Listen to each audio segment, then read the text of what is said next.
기도하겠습니다. 참으로 좋으신 아버지 하나님 감사합니다. 하나님 자녀로 우리를 부르시고 구원하셔서 새롭고 산 소망 가운데 나가게 하신 은혜에 감사드립니다.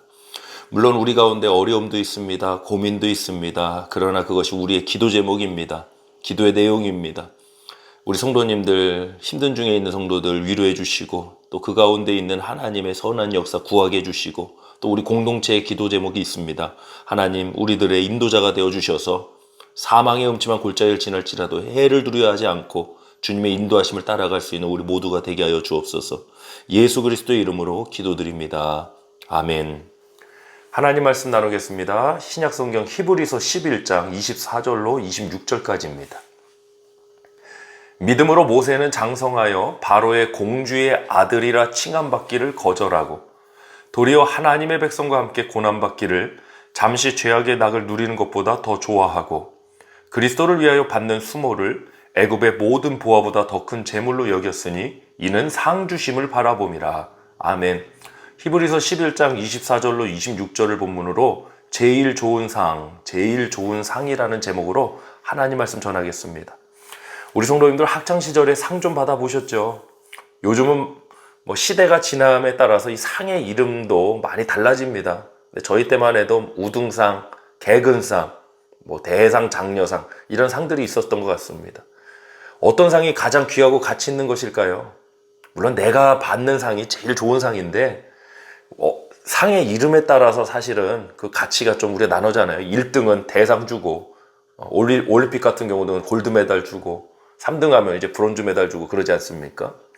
그 상의 이름에 따라서 상의 가치가 달라지기도 하지만 사실 상의 가치를 결정하는 것은 누가 주는 거냐는 겁니다. 누가 주는 상이냐. 동네 아저씨가 주는 대상하고 대통령이 주는 대상하고는 좀 다르잖아요. 여러분, 가장 좋은 상, 오늘 설교 제목이 제일 좋은 상인데 가장 좋은 상은 가장 높으신 분이 주는 상이 아니겠습니까?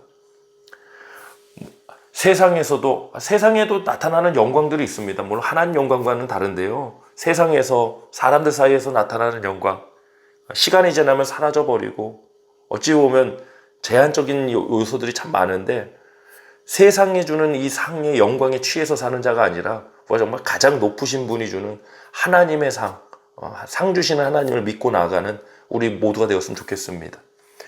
우리가 믿음의 사람들이 갖는 착각이 하나 있어요. 그게 뭐냐면요, 믿음을 가지고 살아가면 좀 뭔가를 마치 다 포기하고 버리고 사는 거, 무소유. 이게 불교의 한 스님이 책 제목 쓰셔 베스트셀러가 된 건데, 무소유를 사는 게 크리스찬의 삶인 것처럼 말하세요.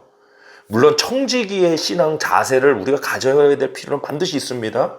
그러나 여러분, 만약 소유 자체를 악이다 해버리면요, 이건 정말 어쩌면 불균형한 모습일 것 같아요.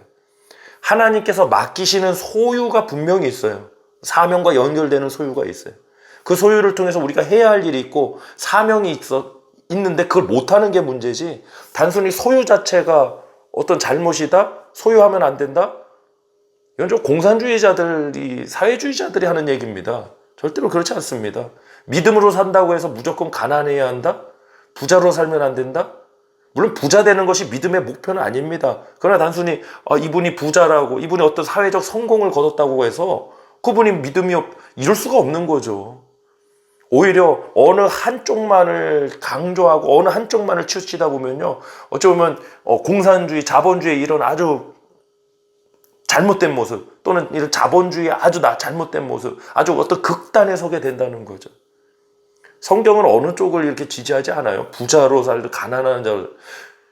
믿음으로 산다는 게 중요한 거예요, 여러분. 믿음으로 산다는 건 뭐냐? 더 좋은 가치를 발견하고 추구하고 나아가는 겁니다.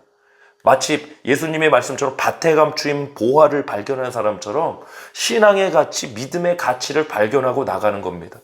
저는 이 가치 추구가 매우 중요하다고 생각합니다. 인생을 살아가는 데도 있어서 그렇고 신앙생활에도 가치 발견, 가치 추구입니다, 여러분. 값으로 사는 존재가 아니라 가치를 발견하고 가치를 추구하는 거죠.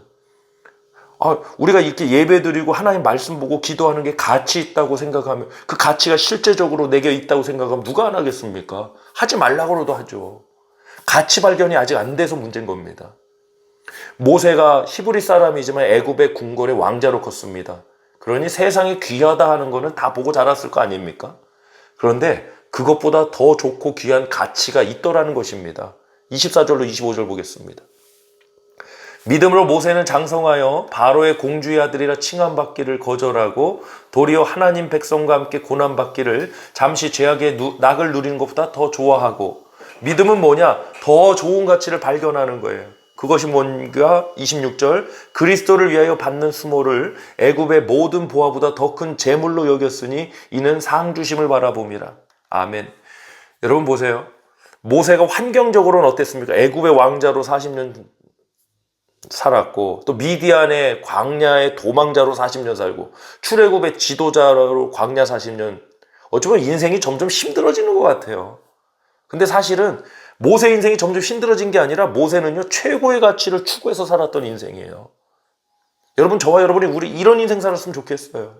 환경이 우리를 정의하는 게 아니라 우리가 어떤 가치를 추구하고 살아가느냐.